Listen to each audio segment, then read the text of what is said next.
This right here is a DIY building block gun. Yeah, this thing's really cool. And it actually takes little bullets and shells. So check this out. You can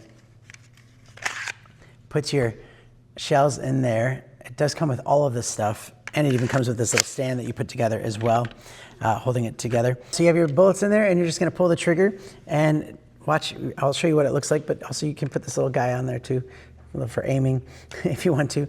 Or let's have some fun with this. Ready? I'm gonna show you what power this thing has. Ready?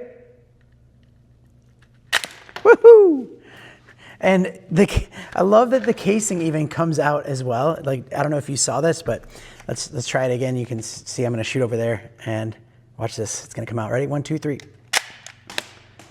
That is so cool. So obviously got to go pick that up. But what a really cool little gun. Pretty fun. And also I like that you can just store it there. It'd be great for display, you know, and highly recommend it. It's not cheap and it's just really good quality. Better quality than you might think. Highly recommend it, and thanks for watching.